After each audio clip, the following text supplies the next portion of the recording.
Assalamualaikum warahmatullahi wabarakatuh. Saya Safia binti Zainul Abid, kelas DIBA 1D bernombor matrik DBA 2026263999.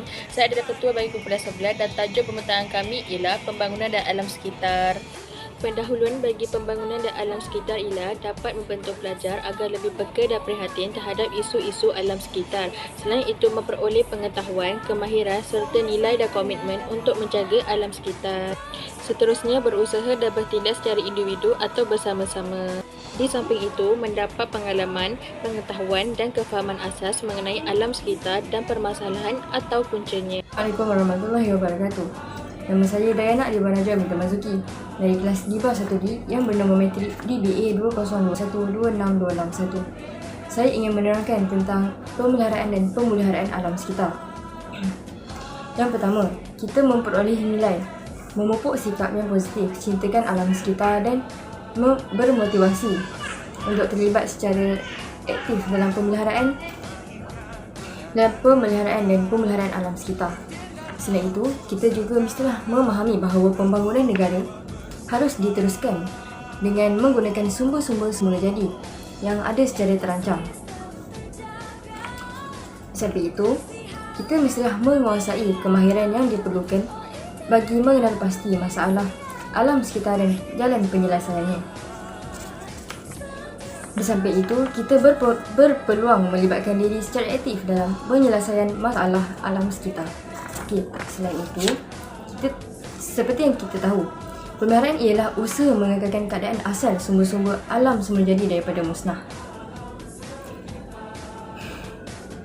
Pemeliharaan ialah usaha memulihkan dan memelihara sumber-sumber alam sekitar semula jadi dengan baik dan sistematik supaya kita dapat menikmati oleh generasi akan datang.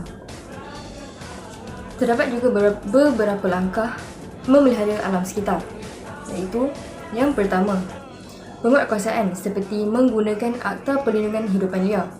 Selain itu, mengawal kegiatan pembalakan haram.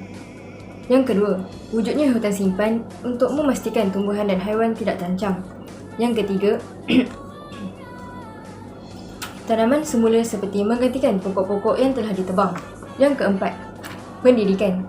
Kita mestilah meningkatkan kesedaran orang awam tentang kepentingan pemeliharaan dan pemeliharaan alam sekitar.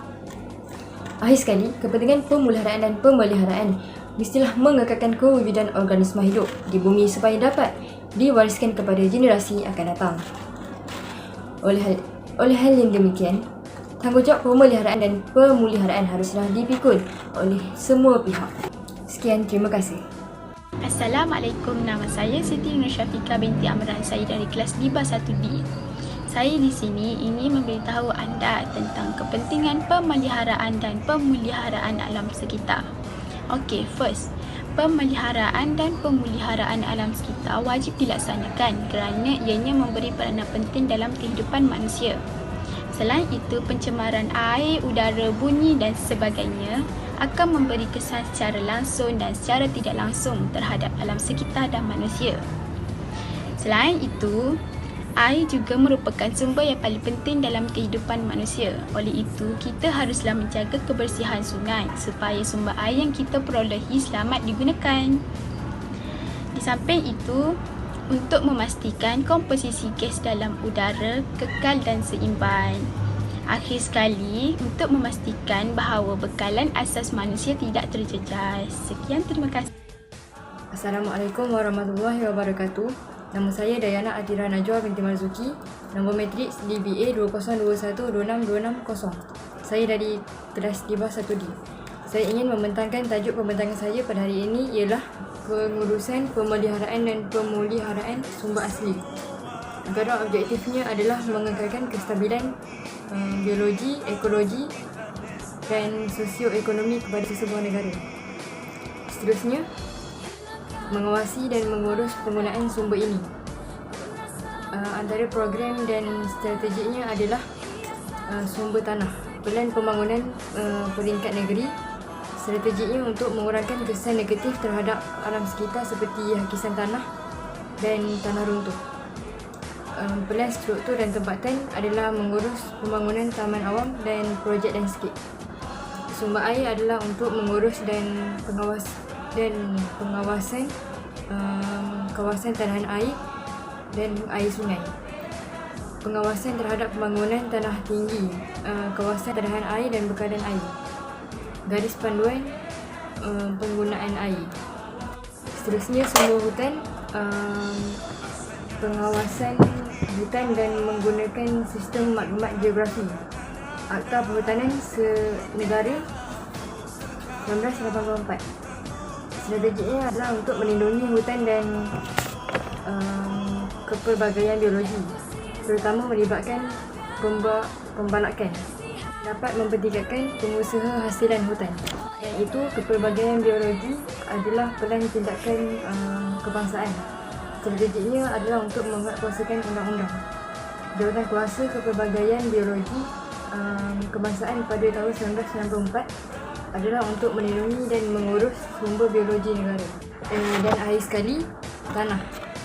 Mengkaji tanah adalah untuk mengkaji dan memperkemaskan pendekatan serta menyatupadukan amalan pemeliharaan tanah yang sistematik di semua peringkat pelaksanaan. Strateginya adalah untuk meminimumkan hakisan tanah. Seterusnya, model hasilan tanah adalah untuk mengawasi pembangunan tanah untuk pertanian. Sekian, terima kasih. Saya Nukil Masa daripada DIBA 1D ingin memberitahu tentang aspek-aspek alam sekitar terhadap masyarakat. Yang pertama ialah menyeimbangkan pembangunan negara ke tahap paling minima walaupun ianya maksima. Yang kedua ialah mengatasi masalah kependudukan persaingan untuk tanah, penggunaan sumber alam seperti galian dan makanan. Yang ketiga ialah semua spesies mempunyai hak untuk hidup, sama ada spesies itu berguna atau tidak berguna terhadap masyarakat. Yang keempat ialah hak individu, badan korporat ataupun negara terjejas kerana alam sekitar ini terlalu terhad untuk negara. Yang kelima ialah membentuk masyarakat yang lebih peka dan prihatin terhadap alam sekitar. Yang keenam daripada saya ialah bertindak secara individu ataupun bersama untuk menyelesaikan masalah alam sekitar ini. Sekian. Kesimpulan bagi pembangunan dan alam sekitar ialah selagi minda masyarakat tidak berubah, selagi itulah kemusnahan akan berlaku seperti pemanasan global, pembalakan secara haram, pencemaran sungai dan sebagainya yang tidak dapat diatasi dengan mudah. Menghargai, memelihara dan memelihara alam sekitar merupakan tanggungjawab kita semua. Malah bukan hanya untuk kita sahaja tetapi bagi generasi akan datang dan seterusnya. Sekian, terima kasih.